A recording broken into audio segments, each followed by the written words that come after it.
Matt Mahler with MovieWeb. It's a pleasure to speak with both of you. This movie is vibrant and constantly moving and evolving, just like the two of you. I spoke with the director. He picked a question to ask you.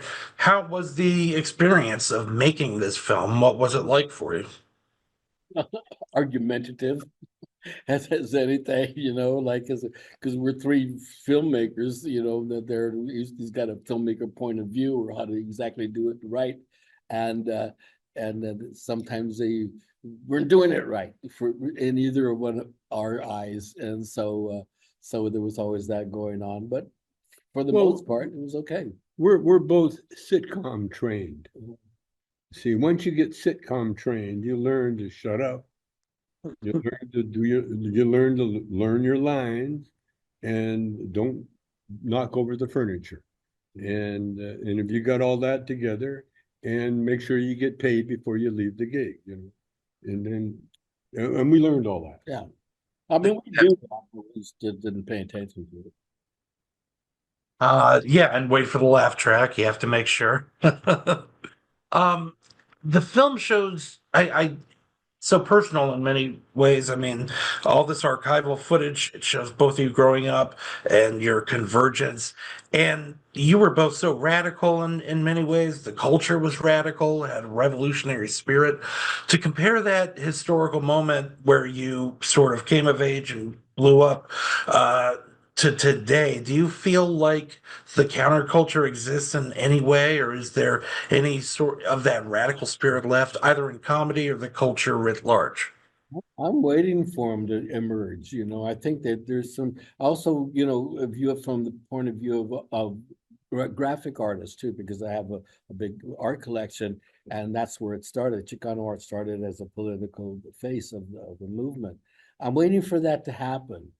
Hopefully it will by those artists, but we're sitting around waiting for that to happen. No, I feel we're in the future. We're part of the future. In fact, there's a religious song that I learned when I was a kid. He's got the whole world in his hands. Remember that one? He's got little bitty baby. Well, we have the whole world in our hands now. I got the cell phone in my hand. And when you got the cell phone in your hands, if you know how to work it, you've got every answer is needed on that cell phone. And this is the world we live in now. Just the wrong number sometimes. No, but they'll correct you. Yeah. They'll tell you, no, you're wrong. And we got that. And our kids got that. My grandkids know how to work their iPad better than I do. In fact, my son always has to help me with my iPad skills. So we're in the future now. And people say, where were you going with the movie industry? They got a camera on every building, every doorway now. So the whole world's being filmed. Everything's being filmed. People have the ability to shoot a movie in their hands or to watch a whole movie or a bunch of movies in your hands. So we're here now. And as old icons, we got to do our best to keep up with what's going on because it's moving fast. Right. Yeah, I think people often wait for someone else to change things rather than doing it themselves. Finally, did you always go into this as last movie, Cheech and Chong's last movie? Did the process of making it change your mind about that?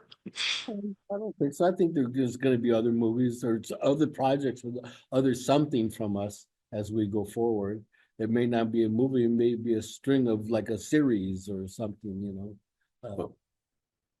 No, we're like old cockroaches. We've always been on the planet. We always will be. And you can't get rid of, just like when they're trying to deport all the illegals out of here, Oh don't no. before that happens. And like in Up in Smoke, remember in Up in Smoke, the illegals call the cops on themselves so they get a free bus ride down to Tijuana to go to a wedding. You see, that hasn't changed. Nothing's changed. Yeah, you're going to deport or you're going to do whatever you're going to do. But all you're going to really get out of it is headlines and that. And so Cheech and Chong, who knows? As long as I'm around and you want me to do something, as long as it's Cheech and Chong related. Because one time I was doing a movie and I met Mel Brooks and I said, Mel, come on, I want you to be in my movie. Mel goes, oh, man, come on. I don't do anything but Mel Brooks projects. You might change the whole thing around though, as reemerging as Chong and Cheech. The Oh, whole okay.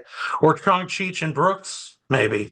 Who knows? If Mel will join. Well, thank you so much. I mean, I know you'll live on forever in some way. So thank you for discussing this. I appreciate it.